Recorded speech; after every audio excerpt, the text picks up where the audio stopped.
Hi, this is Lucia with The Art of Love. I'm a dating and relationship expert specializing in helping you get your ex back or to get over your ex, and your favorite ex back coach. So, your ex is an avoidant, huh? I took a poll in the community tab on YouTube, and apparently 80% of people who responded believe that their ex is an avoidant. Now, if you watch my channel, you're obviously here because you want your ex back. But as you know, avoidants are a little more difficult to deal with than someone with a secure or an anxious attachment style if you're trying to get them back. So if you've been a good little soldier and you stayed in no contact, what happens when they finally realize that you're actually gone? Well, you're about to find out. But first, I want to welcome back my good little soldiers and maybe a few of my bad little soldiers. Have you downloaded my app Silencio to help you stay in no contact? The link is underneath every single video and podcast. And if you too would like to join our no contact army, it's easy. All you have to do is hit the subscribe button and the bell notification and you're in. And to read our manual, go to nocontactsecrets.com where you can read 2 free chapters before you purchase the book. So the title of this video is The Moment an Avoidant Realizes They Lost You. The key word is lost. You have to be lost before they can realize that they lost you, right? And they can't realize that they lost you if you are still around in any way, shape, or form. That's why I'm so passionate about following my rules of no contact to a T, so that there is no wiggle room for them to believe that you are still there waiting for them. And the sooner you get into no contact and the longer you stay there, the quicker they will realize that they've lost you. If you respond to breadcrumbs or you break no contact and reach out, the road to getting an avoidant is going to be even longer. It's usually easier and faster to get someone back who has either a secure or an anxious attachment style. So if your ex is an avoidant, it's even more important that you do things correctly after a breakup if you want them back.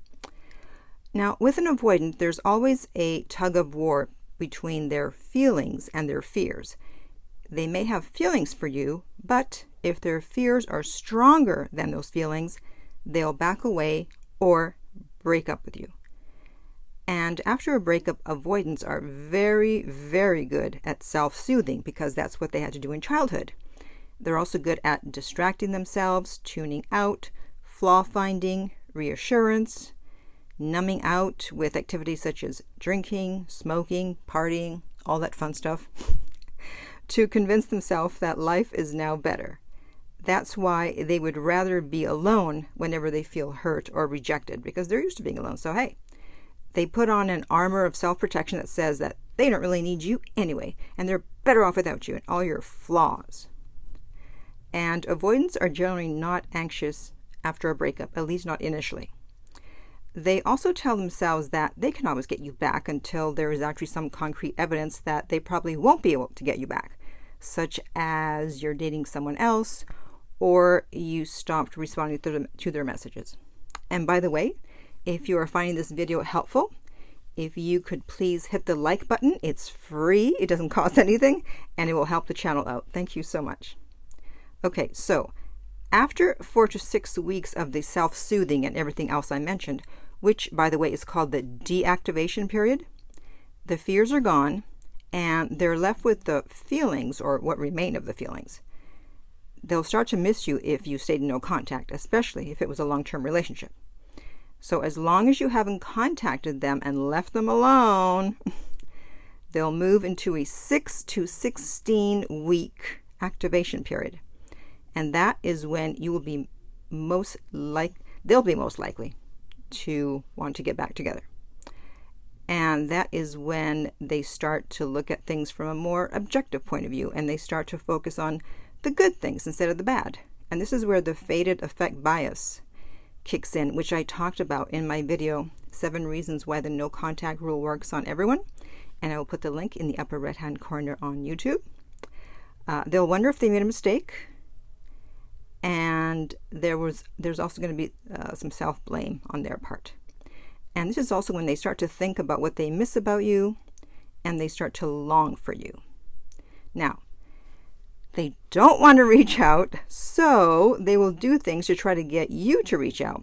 They'll try to provoke you to break no contact. And this is where we see the breadcrumbing that so many people report. And if that doesn't work, because you've joined my no contact army and you know what to do, then they'll find an excuse to contact you. But it will rarely be an I miss you text, although it may be I miss the dog, I miss the cat, I miss the snake, I miss the bird.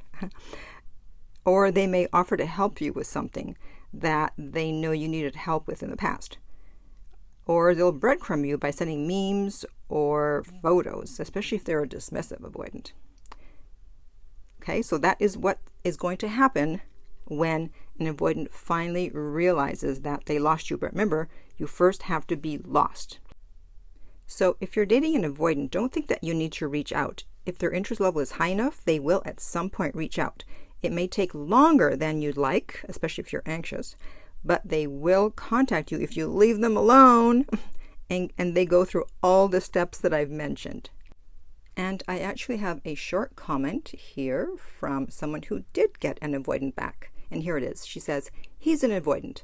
I did no contact for a while. Fast forward, the change in him is scary. I never would have guessed we'd be this deep into a relationship and him talking about marriage. I was the one saying, no, not him. It won't work on him. He's too cold. He doesn't care. He doesn't love me that much. I did no contact to get my sanity back and to move on. That no contact and him seeing that I'll leave him has changed him into a completely different man. Good for you. Congratulations. All right, see what happens when you just leave an avoidant alone, or anybody, no matter what their attachment style is. If you leave them alone, yes, you too may get a marriage proposal. So now I want to hear from you. What attachment style does your ex have, and how long have you been in no contact? And in the meantime, if you would like my help to get your ex back, by the way, I should mention I too am an avoidant. I feel like I'm admitting to something. So it takes an avoidant to catch an avoidant, to get one back. So who better to help you? So I do coaching, and you can contact me at theartoflove.net. The direct link is underneath every single video and podcast, and we will send you the rates. If you found this video helpful, please like, subscribe, and share. If you're listening to this as a podcast, please rate and review. And finally, remember that love inspires, empowers, uplifts, and enlightens.